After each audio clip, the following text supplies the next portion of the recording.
For this design, we're going to paint a big, bold moth. Moths tend to have a slightly different shape than butterflies do. This moth is going to be a lot more elongated than a butterfly is, which is going to present a bit of a challenge when trying to place it on the cheek. With that extended wingspan, we have to figure out kind of where we want to put it. So we have a couple of options. You can adjust your size to sort of fit how you want this moth for you. But you could do it straight up and down with the wingspan coming across this way. You could put the moth facing this way with the wingspan coming across the cheekbone here. You could put the moth this way and have the wingspan coming across the space here. And all of those are perfectly fine options, but do keep in mind that if you aren't careful, you don't want to end up crowding the edge of your wing into these very sensitive areas to paint. That might just make your design kind of awkward. So just kind of plan for that. It's a symmetrical design, so you do want to make sure you have enough room on both sides of the body of your moth for it to look symmetrical. So I think for today's class, I'm going to go ahead and paint my moth facing this way and take advantage of my cheekbone here so that I have all this space for the biggest, most dramatic wingspan. Okay, so getting started, we're gonna sort of give ourselves just some little guidelines so that we don't overstep and go into some of those more sensitive areas, and just try to keep this nice and symmetrical. And then I'm just kind of giving the top edge of the wing there with my angle brush. And I'm with the black on the outside, I'm just sort of wiggling the brush a little bit and bringing it down to make this the edge of the wing shape. It's the same technique that I use for butterflies. I'm just choosing sort of different color scheme for the moth, and I'm making them just a little bit different shape. Moths rest with their wings open, and their wings are meant to help camouflage them. Whereas a butterfly's wings, they rest with their wings closed, and when they're open, they're meant for more for communication. So we're doing just a little bit more dynamic colors with this design. So then with the bottom half of the wings, I'm doing the same thing. I'm just sort of wiggling the brush a little bit. And I'm doing my very best to keep this symmetrical as best I can. And you can see that I've kept my shape pretty elongated, pretty compact, as opposed to a butterfly shape. So we're going to go in with the second color. I've chosen a bright red with a black outline there. And I'm just kind of going in with the second part of the wing here, the inner layer. And again, because this moth is supposed to be camouflage, there's going to be some sort of contrast happening that helps hide this moth on the tree bark. So I'm trying to duplicate that a little bit.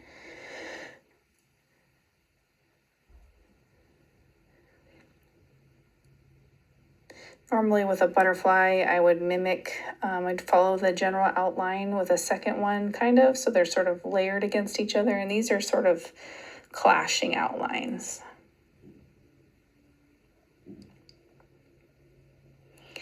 This is a 1/2 inch angle brush, and as we get tighter and tighter in here, I'm using more and more just the tip of the angle brush versus the whole brush, just to try to get the little bit of color on there.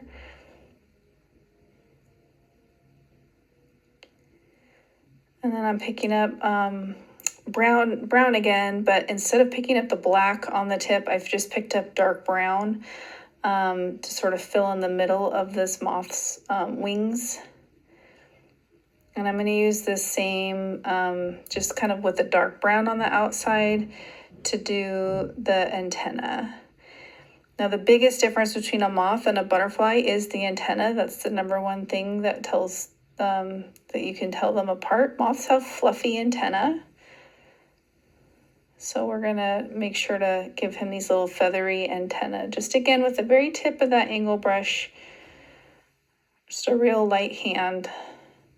And I'm going to give him, kind of outline the body a little bit. Again, with just kind of really utilizing the tip of this angle brush to get a nice crisp edge there. And now I'm just going to go in. Again, I've got that dark brown on the tip of this angle brush, and I'm just kind of very gently dragging the edges of those wings in to sort of mimic the veins in the wings. Again, this is a technique that I use for butterflies as well. And make sure you keep your brush perpendicular so you don't get your lines too big. They need to stay nice and thin.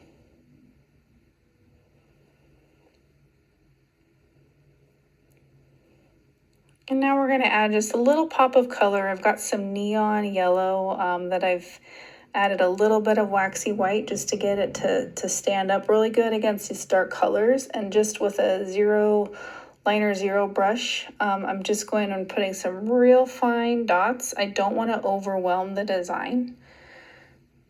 So we're just going to add just a little bit of these accent dots at the outer edges of these wings.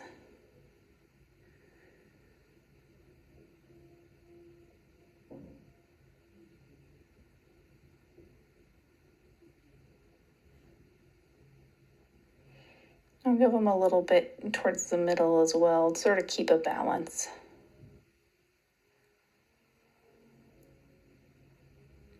And just super gently there, I've just, with the barest pressure on the tip of that brush, added the lines for the antenna.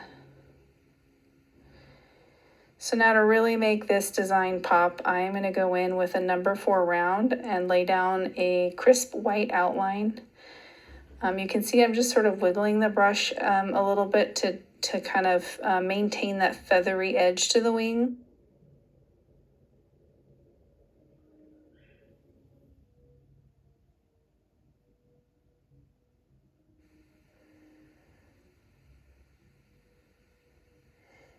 You can see my overall shape has really taken full advantage of my cheekbone. It is stretching across all the available space from my hairline almost to my nose without actually going to my nose.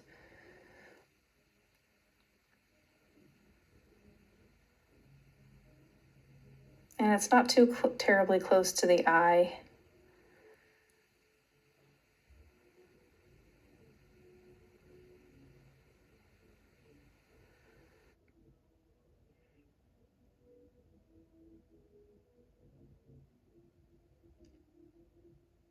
And I want to make sure to include those feathery antennae in my white outline to maintain just the identification of this as a moth versus a butterfly.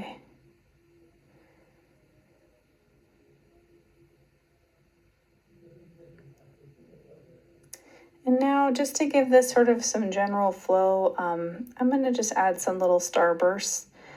And the goal here is to sort of fill in some space to suggest maybe a crescent shape. And this helps with, again, with overall flow, so the design looks congruent.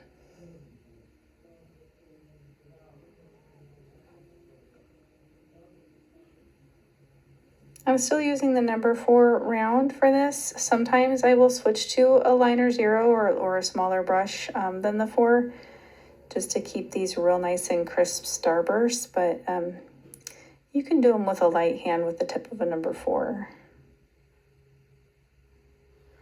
Now we got a little bit of glitter. I don't want to overwhelm this design. There's a lot of little details in there that I don't want to cover with glitter. So I'm just adding a little bit to the 4 corners of the wings and a little bit on the body as well. Just so there's a little shimmer in the light when I move.